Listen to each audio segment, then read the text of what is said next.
ആദ്യം തന്നെ E4 നീക്കി നമ്മൾ തുടങ്ങുക കേട്ടോ. E4 മറുപടിയായിട്ട് D5 വരുന്നുണ്ട്. D5 ദെൻ നമ്മൾ അടുത്ത ആളെ ഇറക്കുന്നുണ്ട്. D3 നമ്മൾ ഇറക്കി കളിച്ചു. നെക്സ്റ്റ് മൂവ് അവർ മിക്കവാറും നൈറ്റിനെ ഇറക്കി കളിക്കുമായിരിക്കും. നൈറ്റ് ആയിരിക്കും അടുത്ത് വരുന്നത് പോകുന്നത്. പ്രതീക്ഷിച്ചതുപോലെ തന്നെ നൈറ്റാണ് വരുന്നത്. അതാണ് ബെറ്റർ മൂവ് കേട്ടോ. ഏറ്റവും നല്ലൊരു മൂവാണ് നൈറ്റ് C6.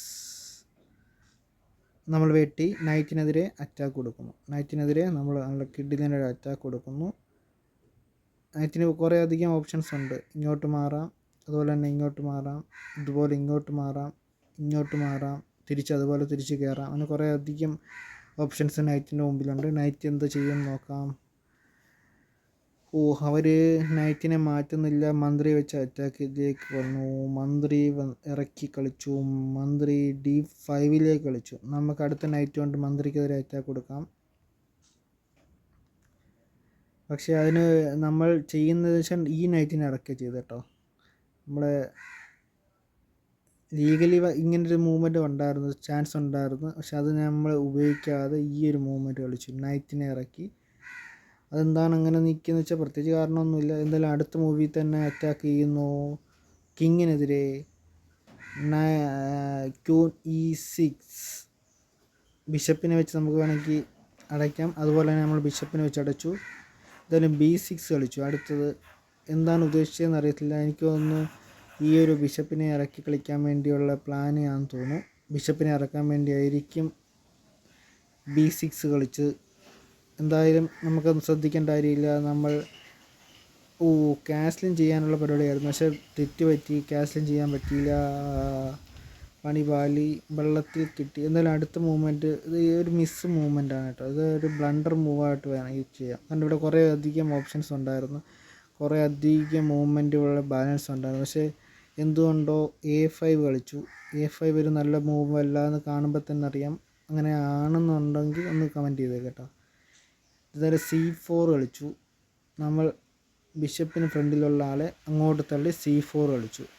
അവർ നൈറ്റ് B4 കളിച്ചു. നൈറ്റ് B4 നൈറ്റിനെ കൊണ്ട് തന്നെ മന്ത്രിക്കെതിരെ അറ്റാക്ക് നമ്മൾ കൊടുത്തിട്ടുണ്ട്. മന്ത്രി മാറ്റിക്കൊണ്ടുവരുന്ന മന്ത്രി മാറ്റാനുള്ള ഉദ്ദേശമില്ല.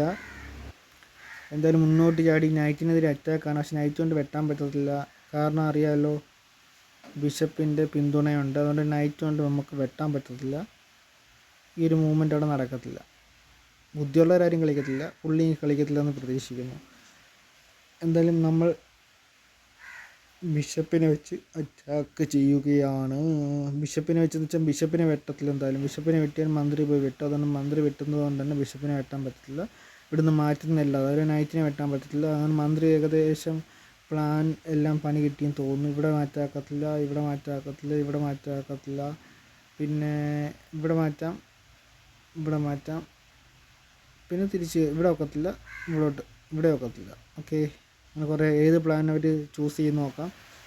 എന്തായാലും ബാക്കിലോട്ട് മാറിയിട്ടുണ്ട്. നമുക്കൊരു ബെസ്റ്റ് മൂവ്മെൻ്റ് ഉണ്ടായിരുന്നു. ഇവിടെ വെച്ചൊരു അറ്റാക്ക് കൊടുക്കാനുള്ള ബെസ്റ്റ് മൂവ്മെൻ്റ് ഉണ്ടായിരുന്നു. പക്ഷെ നമ്മൾ ചെയ്തില്ല. നമ്മൾ നേരെ പോയി ബിഷപ്പിനെ എടുത്തു. കാരണം ഇങ്ങനൊരു മൂവ്മെൻറ്റ്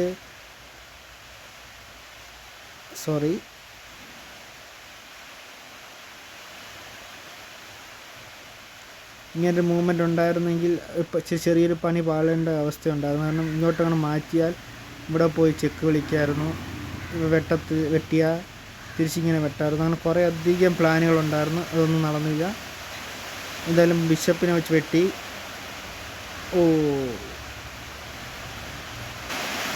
അവർക്ക് ഒരു ചാൻസ് ഉണ്ടോ? ചെക്ക് വിളിക്കാൻ ചാൻസ് ഉണ്ട്.